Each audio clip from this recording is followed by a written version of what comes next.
వీరన్న సహచరుడు తీగల జీవన్ అన్నగారు న్యాయవాది యొక్క సభలో మాట్లాడుతూ సిపియుఎస్ఐ పార్టీ కేంద్ర కమిటీ కార్యదర్శి కామ్రేడ్ పగడాల కోదండ గారు మాట్లాడుతూ దేశంలో 29 రాష్ట్రాలు ఉన్నాయి. ఈ 29 రాష్ట్రాలు భారతదేశం అంతా ఏకాభిప్రాయం, భిన్నత్వంలో ఏకత్వం భిన్నత్వం ఎక్కడదయ్యా?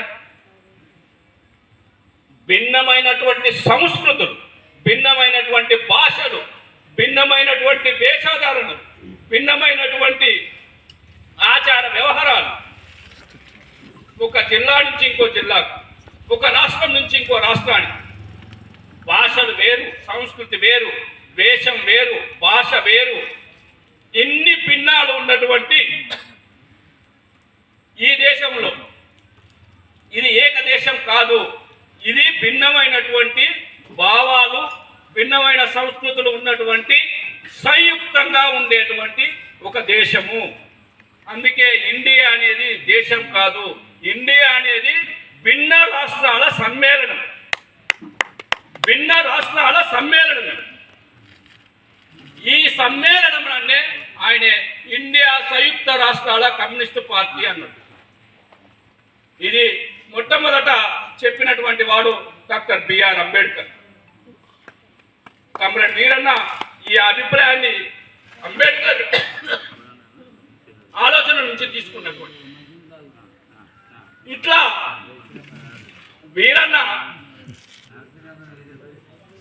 అనేక అంశాల మీద ముందస్తుగా అంచనా వేసి అవగాహనను అందించినటువంటి ఒక చారిత్రకమైనటువంటి పాత్ర పోషించినటువంటి మహోన్నతమైనటువంటి నాయకుడు. అన్నా ఏం కదా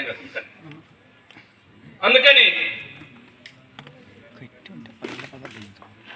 ఇవాళ మనం ఒక ప్రత్యేకమైనటువంటి రాష్ట్రంలో ఉన్నాం.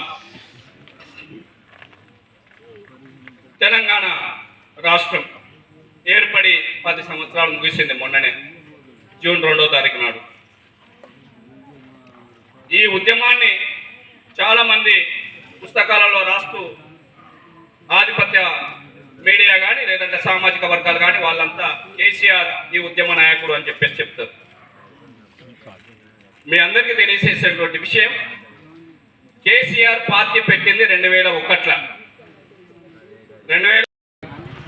ఈ సభ జరుపుకుంటున్నాం. ముఖ్యంగా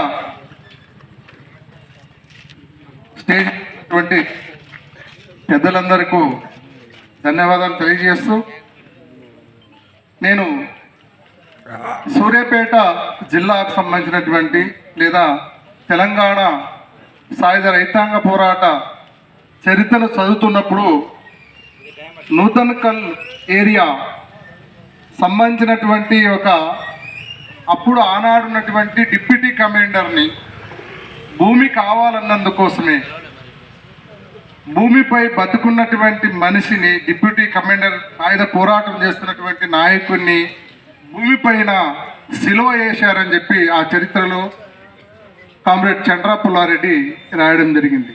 అంటే అంత త్యాగపూరితమైనటువంటి ఈ గడ్డ ఎంతో మంది పోరాట వీరుల్ని, కన్నగడ్డ పోరాట వీరుల్ని అందించినటువంటి గడ్డలో మనం ఈరోజు ఈ సభ జరుపుకుంటున్నాం. ముఖ్యంగా మనకంటే ముందు మాట్లాడినటువంటి ప్రొఫెసర్ గారు చాలా విప్లవకారులు ఐక్యంగా ఉండాలి అనే బలంగా నొక్కి చెప్పడం జరిగింది. ముఖ్యంగా ఈ విప్లవకారులందరూ కూడా ఏదో సిద్ధాంత విభేదంతో చీలిపోలేదు. వాళ్ళ వ్యక్తిగతమైనటువంటి లేదా పదవుల లేదా వ్యామోషాల ఇట్లాంటి దానికే చీలిపోయేది తప్పితే అందరూ కూడా విప్లవకారులందరూ కూడా నూతన ప్రజాస్వామిక విప్లవం వర్ధిల్లాలని చెప్తున్నారు, నూతన ప్రజాస్వామిక విప్లవాన్ని తీసుకొస్తామని చెప్తున్నారు. కానీ వేరువేరుగా ఉన్నారు. మళ్ళీ వీళ్ళు కలవాలా ఎట్లా అంటే ప్రజలు ముక్కుమ్మడిగా ఉద్యమం ద్వారానే వీళ్ళు కలుస్తారు. ఉదాహరణకి ఈ సభనే అనుకుంటున్నాను నేను.